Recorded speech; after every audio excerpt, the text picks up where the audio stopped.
Hopping to historic highs, why the prices of your Easter eggs are going up.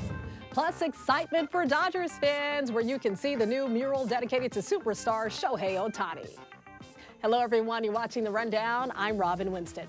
More on those stories coming up in a moment, but first, two of the country's biggest credit card companies are changing the fees they charge businesses. Visa and MasterCard are going to reduce what's called a swipe fee, also known as a processing fee. The reduced rates will be in effect for 5 years, saving merchants an estimated $30 billion during that time. The deal is part of a landmark antitrust settlement, and the big question now is whether some of those savings will be passed on to customers. The price of eggs is increasing ahead of Easter. In the U.S., the average price of a dozen eggs is around $3. That's down from more than $4 last year. But experts say the price is still elevated from pre-pandemic years. The cause? Bird flu.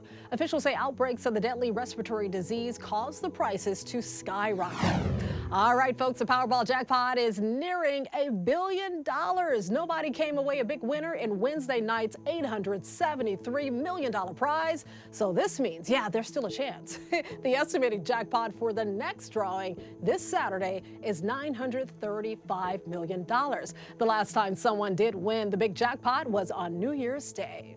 And it wasn't me. I'm still here with you. All right. And it looks like the Easter Bunny will need an umbrella. Yes, we have a storm heading our way. Let's check in with meteorologist Belinda Leon.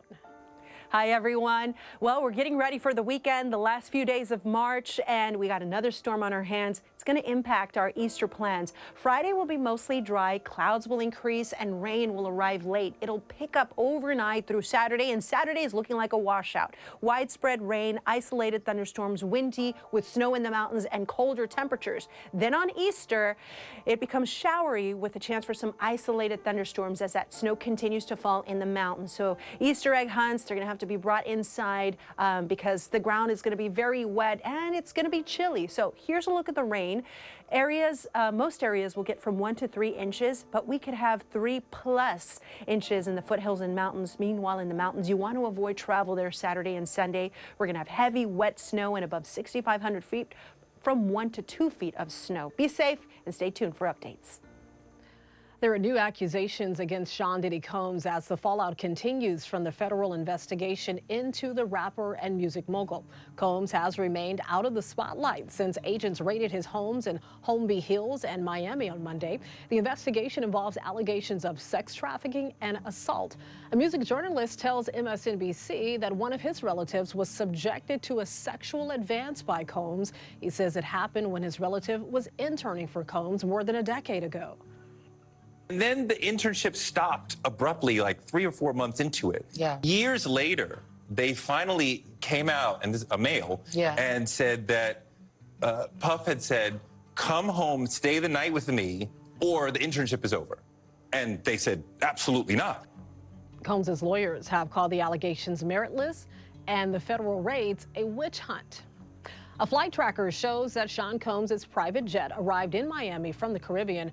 Now, we don't know if Diddy was on board the jet or his whereabouts right now, but cameras from our NBC station in Miami captured security guards holding up umbrellas to shield the view of photographers outside of Combs' Miami Beach mansion Wednesday. Turning to the bridge collapse in Baltimore, the bodies of 2 construction workers were found. 4 people are still missing and presumed dead. Divers are no longer going into the water. Officials say it's just too dangerous to get around the wreckage. Divers say they cannot see anything in the dark water full of debris. Investigators are now reviewing the cargo ship's data recorder to piece together what caused it to crash into the bridge. A convicted killer from Orange County who escaped has been captured following a week-long manhunt. 20-year-old Ike Salzer got away from a halfway house in Santa Ana. This is video of when he escaped another time 5 years ago. The DA's office described him as violent and an extremely dangerous felon. He was captured by Customs and Border agents Wednesday in Rosarito, Mexico. Salzer was convicted at the age of 13 for stabbing and killing his mother in Garden Grove.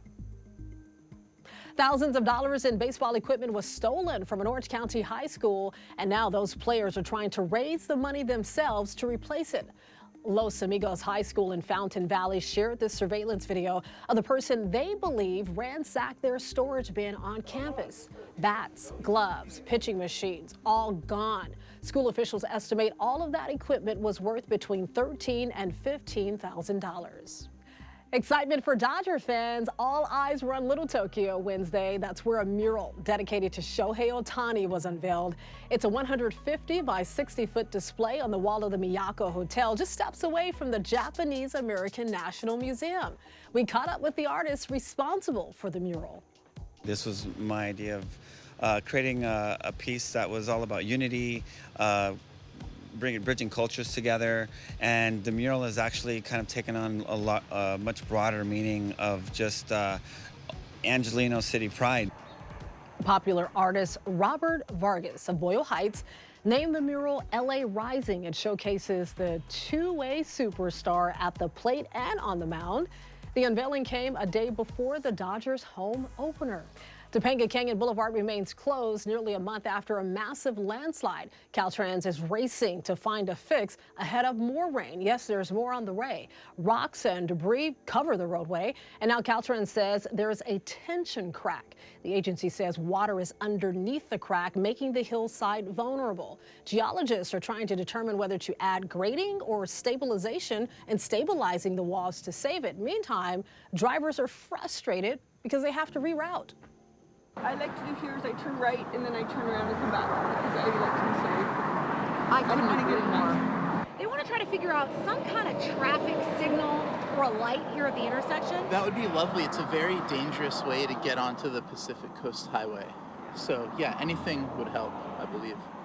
Caltrans urges anyone who lives or works in Topanga to continue to check the Caltrans Quick Map website for the latest details on road closures.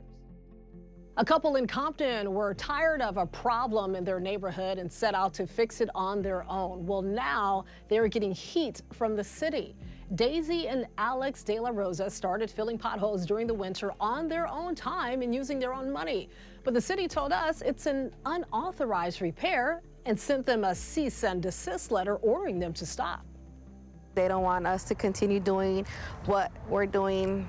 We're not taking from them. We're not asking them for anything. So what's the reason for us to stop if we're not asking them for anything? The city's letter says the unauthorized repairs pose a threat to public safety. Compton leaders say its public works department is understaffed and they repair potholes monthly.